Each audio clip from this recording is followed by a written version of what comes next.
Hey YouTube, Dawson Ryder here. Welcome to my review for Power Rangers issue 5. So this was a pretty big one, a pretty good one too. So we left off last time with the Rangers heading to Onyx on Drakken's tip.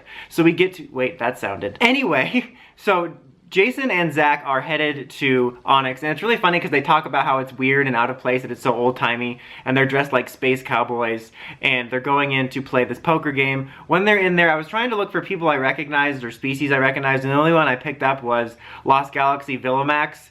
And for whatever reason, I always look at him and think his name's Deviot, which is the other guy, and Villamax is just like such a funny name. It's like he's the most maximum villain. Which is funny because he had like a little mini redemption story with the flower or whatever. Anyway, they're playing a poker game. And while that's happening, Drakken and Trini are left on the ship. And I'm like, uh-oh, we shouldn't leave those two together because Drakken's running some kind of game on her. I'm not sure what his aim is, but he's trying to manipulate her in some way. Oddly enough, though, this time, it didn't really seem like he was trying to manipulate her that much. They were just kind of having an interesting discussion about, like, why are you the way that you are? And basically, Drakken talks about his harsh past. And he's like, well, you know, I grew up on the streets as a kid. And Trini says, like, you know, well, that sucks, but, you know, our Tommy had that same upbringing and he was still good. So maybe he's just a better guy than you. And he said, well, basically, Drakken's saying, your Tommy is one bad day away from being me. I thought it was a pretty good interaction going on there. And then back at the game, you know, all things go to hell when they lose. And when that happens, though, is when Astronema arrives. So yes, Astronema arrives in this issue. We know that the Astronema solo comic is coming, but they are going to tie into this story. So she shows up. There's a whole ruckus and fight going. I can't believe I just used the word ruckus, but that happens. But then during that, SPD shows up, and that was like, holy crap, because we already had sort of an SPD connection recently with Dane, that Doggy Kruger race person from the original comic. But this time SPD showed up, and I'm like, holy crap, how's that work? But then I remembered that, like, Space SPD, the space branches existed far beyond, because, you know, we had Doggy Kruger's flashbacks of what happened to his wife, Icenia, and stuff like that. So that was pretty cool.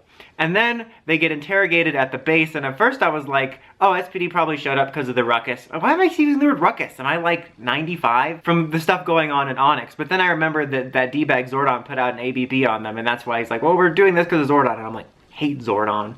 And then back over to Trini and Drakken. They're trying to figure out this emissary stuff, and G finds out. He's like, okay, so this ties back to this guy from Edenoi that was apparently was thought to be dead. Nice little connection to Edenoi, which was from the Friend in Need episode. I think it was called the Masked Rider one and all that stuff. They've used that, I was going to say a surprising amount of times, but it's only been 2. They used it in the Go-Go comics during some of the backstory, but Edenoi is brought up, and there's like sort of a semi-flashback thingy to the information he found out, because apparently he went nuts after having this vision of the past about the original ones that created these messengers, and basically it's implied that the original ones were the Morphin Masters and the messengers were the emissaries. Now, I'm curious about that because I just did a little research back into the Morphin Masters when I did my video for them appearing in Dino Fury, and from my understanding from the description we got in not Necessary Evil, Beyond the Grid, that they weren't like gods, like they didn't start out as gods, from my understanding, that they like were the first ones to understand the morphing grid and sort of became godlike.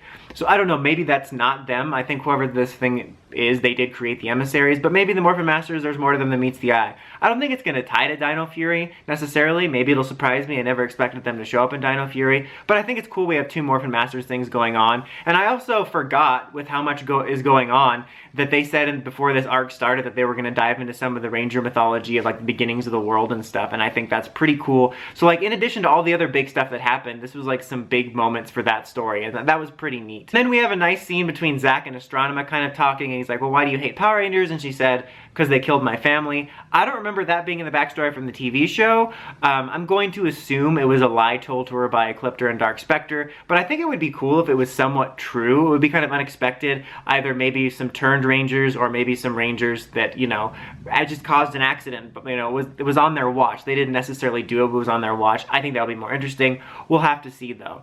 But the comic ends with Ecliptor showing up at the ship where Drakken and Trini are, and he wants to work with them. He's like, I come in peace, I'm Ecliptor. It doesn't sound anything like Ecliptor, but he also didn't say those words specifically, but you know what I mean. But I thought this was a very good issue. Like, it was cool to see Onyx in general. I like Jason and Zach's little, like, space cowboy outfits, and it was just a neat setting. And to have Astronema showing up and Ecliptor showing up, it felt like Mighty Morphin in space with Omegas. It was really cool. Also, side note, there was this really cool shot when they morphed to them transforming and they look like phoenixes or whatever. I just wanted to point that out in the art. But it was just really a really cool setting. It was a cool intro to Astronema. It makes me interested for her character arc in this and in her solo comic. It was cool to see Ecliptor. I mean, it was a good cliffhanger to end on. And there was also, again, good interactions with Drakken and Trini. But on top of all that, they had that little information about the Edenoi guy and the Imperials and the Emissaries and all of that stuff. My theory is I think he's somehow involved with the Imperials. Maybe I'm off base with how I read into this, but my theory is that like this vision caused him to fear something and he got in bed with the Imperials. But we all know how listening to Force visions turns out. But I don't know. He'll definitely be tied to it.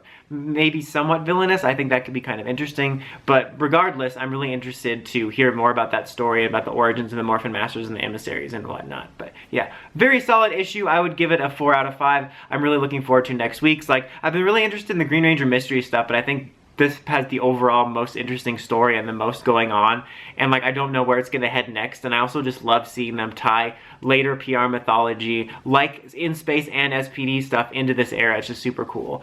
But what did you guys think? Let me know in the comments as always. Until next time, don't forget, like, comment, subscribe, and climb the steps and ring that bell so you can catch my videos. Dawson Ryder signing out.